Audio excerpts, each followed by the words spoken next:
Hey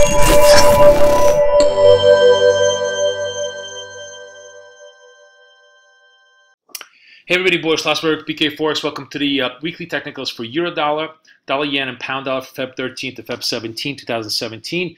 Will Yellen kill the buck? Well, this week, really the whole week is going to pivot around the Humphrey Hawkins testimony, the quarterly testimony that the Fed chair has to make in front of Congress.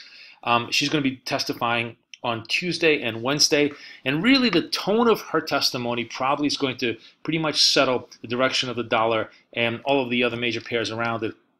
Because the critical question, I think, at this point is whether the Fed is really serious about possibly hiking the rate in March, or whether the much more likely and much more conventional view that they're going to really wait till June to determine whether they want to tighten rates at that point. If she sounds extraordinarily hawkish, which is doubtful, then I think the dollar really has a chance to recover quite strongly. But if she pretty much confirms, I think, the conventional view that the Fed is really not moving on rates. And remember, the operative word that the Fed has really been stressing is the gradual increase in interest rates. And I think a 3-month period between one hike and the other hike is not a definition of gradual. It's really a function of really expedited, in this particular environment, an expedited tightening policy. And I don't think the Fed is really ready at this point. Data in the U.S. has been mixed at best. Yes, we've had good payrolls, but weak wage growth. We've had sort of positive, but not extraordinarily strong ISM data.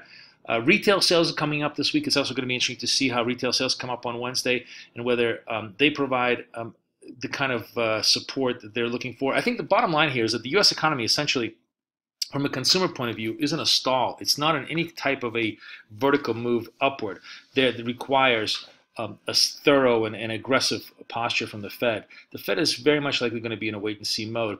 And if you take that conventional view, there's a potential here for the dollar to trade down as that idea begins to seep into the markets and as the yield markets begin to sort of deteriorate a little bit further. So prior to this, this whole week has been kind of mixed. Last week was mixed trading. This week, opening up, the ranges look to be 108 in the euro, still very much the very big resistance level, and the 106 to the bottom, which we're very much close to right now. In the yen, it's 115 to 1150. That's the really key support levels, and in the pound, it's 27 to 24 is the big ranges. But I think the stories technically are very, very different than the charts, and really worth taking a look at in details here. So looking at the euro. As I said, the near-term support is 106. If you look at the euro sort of on a longer-term time frame, you clearly see a nice, clean upward trend here since the beginning of the year. We've bottomed out at the 104 level, and we've been nothing but an upward trend. We've hit the 108 resist, which is a very normal resist point. This was the flip point from the ECB move that we had when the ECB changed course in beginning of December. So it's natural for us to kind of trade it off that level and corrected about 200 points since that level. The big question here this week is going to be this 106. If Yellen is super hawkish, yes, it's very likely we're going to test the 105. And then the 105 becomes a very interesting level, because if we can hold the 105, it still preserves the upward tilt of the trade, because it would create a higher low and therefore potential for a rerun towards the 108 levels. On the other hand, if she is relatively dovish, we could see a run back up to the 108s. Now, what's interesting here is there is a potential here for a short squeeze. I mean, I don't think the data or the announcements should be dramatic either way. The markets seem to be in kind of a quiet stall at this point. But if the market decides to squeeze the dollar longs, this 108 can go. And the 108 goes, it really pushes us all the way towards the 109 and towards the 110. It becomes a much more bullish structure if we can take out the 108s as we go. But for now, it still remains a moderately bullish structure, because we're holding at higher lows. And as long as these higher lows, basically anywhere, as long as the lows hold above the 105s or above, it pretty much suggests that the euro remains in a mildly bullish posture, and it's basically a buy to dip story. Dollar yen is the exact opposite. What's interesting about dollar yen is just how brutal I think this chart is to the downside for right now. We've basically topped at the 118 at the middle of last year. And I mean, middle of last month, and or middle of December. Sorry, we're already in February. Double topped it over here at 118. And it's been nothing but a downward trend. We've failed at every possible high here. We failed at the 15 once, 15 twice, and even couldn't take out the 14s against a pretty bullish Trump prognostic I don't even know what it was. It just Trump claimed that he's going to cut taxes, which means nothing in the near term, of course, right now. But the market took that as a positive move. The fact that we kind of flipped around on Friday is a warning sign to dollar bulls. And to me, the most interesting thing about dollar yen, of course, is this whole 1150 level. This level is very critical. This level starts to fall by the wayside. It's a crater, and it just, I think, falls like an avalanche all the way down to 110. So need to watch this. On the other hand, you cannot dismiss completely the possibility that this could be a dollar move back up to the upside, that this is basically a base. And if you're looking at it from that point of view, what you really need to see is the 115 get taken out. If 115 does not get taken out and closed above on a closing basis this week, it's still a bearish structure. And you basically sell whatever rallies that you see against it.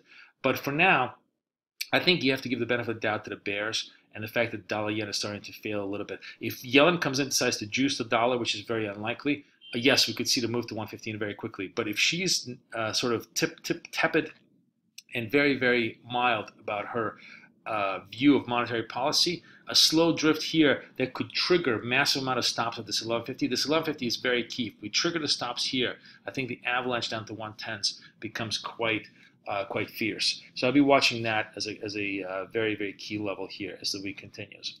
And then last but not least, the cable story, of course, is just its own story. Definitely a relative strength story because cable is just kind of not corrected nearly as much as the euro has. It's sort of hard to say because it's being driven by its own data. Its own data actually has been quite good. We have CPI data, we have labor data this week. If that proves to be positive, we could make another big run.